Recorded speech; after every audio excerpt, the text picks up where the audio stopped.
షర్మిలమ్మ గారు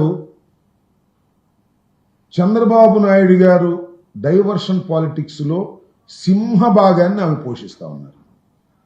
మొన్న వరదల సందర్భంగా కూడా డైవర్షన్ చేయడానికి షర్మిలమ్మ గారు వచ్చేసారు. నేను ఒకటే అడుగుతా ఉన్నా, అమ్మ షర్మిలమ్మ గారు, మీరు తెలంగాణలో రాజకీయ పార్టీ పెట్టారు, శభాష్, మీ పార్టీ మీరు ఏదో పెట్టుకున్నారు.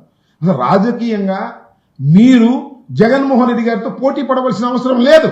ఎందుకంటే డాక్టర్ వైఎస్ రాజశేఖర రెడ్డి గారి మరణం తర్వాత చంద్రబాబు నాయుడు గారు కాంగ్రెస్ పార్టీ కలిసి దుర్మార్గమైనటువంటి కార్యక్రమాలు చేస్తే జగన్మోహన్ రెడ్డి గారు 16 మాసాలు జైల్లో ఉండవలసిన పరిస్థితి ఏర్పడింది.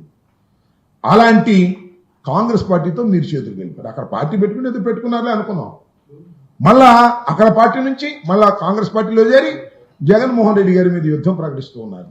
మీకు అసలు ఆస్తుల తగాదా ఉందా, లేకపోతే రాజకీయ తగాదా ఉందా, లేక చంద్రబాబు నాయుడు గారికి సహాయం చేయాలనేటువంటి కార్యక్రమంలో మీరు నిమగ్నమై ఉన్నారా? నాకు అర్థం కావటంలా. చాలా దుర్మార్గం అని మనం చేస్తున్నాం. చంద్రబాబు నాయుడు గారి చేతిలో పప్పెట్ లాగా వ్యవహరించేటటువంటి కార్యక్రమం.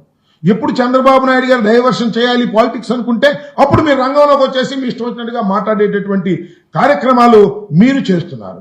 లడ్డు వ్యవహారం సీరియస్ గా ఉండగానే షర్మిలమ్మ గారు వచ్చి ఏదో 2 మాటలు మాట్లాడతారు. నేను అడుగుతా ఉన్నా, మీకు ఆస్తి తగాదాలు ఉంటే నాకు అర్థం కాలేదండి, కోర్టులో ఉన్నాయిగా తెలుసుకోవచ్చుగా. అసలు ఎప్పుడన్నా మీ కంపెనీలో మీకు వాటాలు ఉన్న సంగతి మీరు ఇప్పుడు కంపెనీలు చూశారా? జగన్మోహన్ రెడ్డి గారి సిస్టర్ గాను, రాజశేఖర రెడ్డి గారి కూతురు గాను మీరు అందరికీ ప్రసిద్ధులు, దానిలో ఏం సందేహం లేదు. కంపెనీల్లో వాటాలు కావచ్చు. పెళ్లి అయిపోయిన తర్వాత 10 సంవత్సరాల తర్వాత మా చెల్లికి నేను వాటా ఇవ్వమంటే నేను ఇస్తానా? చంద్రబాబు నియమనంటే నాకు అర్థం కాల. చంద్రబాబు నాయుడు గారికి 2 చెల్లెలు ఉన్నారుగా, పాపం ఒక చెల్లి మరీ దారుణంగా ఉందంట. హెరిటేజ్లో సగం వాటా ఇవ్వమని ఇస్తారా? ఏం నాకు అర్థం కాలేదు. ఇప్పుడు టోటల్గా జగన్మోహన్ రెడ్డి గారి ఆస్తులన్నీ అటాచ్ చేయబడ్డాయి. రాజశేఖర్ గారి మరణం తర్వాత కేసులు ఉన్నాయి, గందరగోళాలు ఉన్నాయి. అసలు ఆ కేసులు ఏమవుతాయి ఏమిటి అనే టెన్షనే లేదు. నాకు వాటా కావాలి, నాకు వాటా కావాలంటే అన్నకి ఇష్టమైతే వాటాలు ఇస్తాడు, ప్రేమ ఉంటే వాటాలు ఇస్తాడు. తన ఆస్తుల్లో వాటాలు ఇవ్వడానికి ఎట్లా కుదురుతుందని అడుగుతా ఉన్నా. నీకేమైనా రైట్స్ ఉంటే you can challenge in the court. Already కోర్టుకి ఎక్కకూడదు అనుకున్నారు, ఎక్కారు. మా దురదృష్టం, కోర్టుకి ఎక్కారు. ఎక్కిన తర్వాత మీరు చేర్చుకోండి, మాకు అభ్యంతరం లేదు. కానీ ఎప్పుడు కావాలంటే అప్పుడు రావడం, డైవర్షన్ పాలిటిక్స్ మాట్లాడేటువంటి కార్యక్రమం చేయటం, చంద్రబాబు నాయుడు గారికి ఉపయోగకరమైనటువంటి రాజకీయాలు చేయటం కోసమే కాంగ్రెస్ పార్టీ కూడా ఉంది, షర్మిలమ్మ గారు కూడా ఉన్నారు అనేటువంటి భావన కలగటం మా దురదృష్టమని మనం చేస్తున్నాం. ఇది చాలా దారుణమైనటువంటి అంశం. దీన్ని ప్రజలు గమనించాలని ఈ సందర్భంగా నేను కోరుతూ ఉన్నాను. షర్మిలమ్మ గారు కాంగ్రెస్ పార్టీ అధ్యక్షులుగా వ్యవహరించాలి తప్ప జగన్మోహన్ రెడ్డి గారి మీద బురదల్లే కార్యక్రమాలు చేసేటటువంటి కార్యక్రమాలు చేయటం మమ్మల్ని బాధిస్తున్నాయని కూడా ఈ సందర్భంగా మనం చేస్తున్నాం. కొన్ని బాధ్యతలు కొన్ని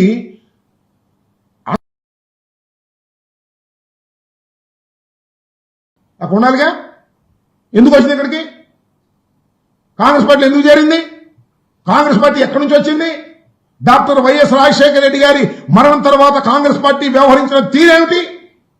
జగన్మోహన్ రెడ్డి గారిని 16 మాసాలు జైల్లో పెడితే ఆ పార్టీని కూడా దానిలో వెళ్ళిపోయింది. వాట్ ఇస్ ద మొరాలిటీ అని అడుగుతా ఉన్నా. ఇవాళ చంద్రబాబు నాయుడు అప్పుడప్పుడు వచ్చి తిట్టినట్టుగా నటించడం వేరు. సింహభాగం ఇవాళ నారా చంద్రబాబు నాయుడు గారు డైవర్షన్ పాలిటిక్స్ లో సింహభాగం మోర్ దాన్ 50% షర్మిల గారు పాత్ర వహిస్తున్నారు. ఇది మాకు బాధాకరమైనటువంటి అంశం. మేము వక్ఫ్ బిల్ విషయంలో ఛాలెంజ్ చెప్తున్నా, we are against the BJP. BJP చేస్తున్నది తప్పు. ముస్లిం వక్ఫ్ బిల్ మీద దాడి చేస్తున్నది, అది రాజ్యాంగం మీద దాడి చేస్తున్నది. మాకున్నటువంటి శక్తినంతా ఉపయోగించి ఆపడానికి ప్రయత్నం చేస్తున్నాం. ఎక్కడ రాజీ పడే ప్రశ్నే లేదు. మాకు అసలు ద్వంద్వ వైఖరి అనేది ఉండదు. స్ట్రైట్ గా ఉండమే తప్ప రోడ్డు లేనే లేదు. విప్పు జారీ చేశాం. సుబ్బారెడ్డి గారు మాట్లాడారు. ఎక్కడ మాట్లాడారంటే చంద్రబాబు నాయుడు గారు మాట్లాడుతున్నారా మైనారిటీస్ కోసం? మైనారిటీస్ కోసం మాట్లాడుతున్నది వైఎస్ జగన్మోహన్ రెడ్డి గారు, వైఎస్ఆర్ కాంగ్రెస్ పార్టీ తప్ప మరొకరు లేరనేది కూడా ఈ సందర్భంగా నేను చెప్పదలుచుకున్నా. కాంగ్రెస్ పార్టీ మాట్లాడుతుంటే కాంగ్రెస్ పార్టీ ఎందుకు మాట్లాడుతుంది? జగన్మోహన్ రెడ్డి గారిని ఎట్లా ఇబ్బంది పెట్టాలి, ఇదేగా షర్మిలమ్మ గారి యొక్క స్ట్రాటజీ. జగన్మోహన్ రెడ్డి గారిని ఎలా ఇబ్బంది పెట్టాలి అనేది. ఇవాళ పోలవరం గురించి నాకన్నా ముందే మాట్లాడొచ్చు. నాకన్నా ముందు మాట్లాడితే ఎక్కువ వర్కలు చేస్తారని నాకు అర్థం కాదా. ఉన్న విషయం చెప్తున్నా కదా నేను. ఇవాళ నేను చెప్తున్నా, ఇవాళ కాదు నేను చెప్పింది. ఇదే ఇలాంటి ప్రెస్ మీట్లో అనేక సందర్భాల్లో చెప్పా. 41.15K చంద్రబాబు నాయుడు గారు అంగీకరించేశారు. శ్రీమద్ రమారమణ గోవిందో శటగోపం పెట్టేశాడు.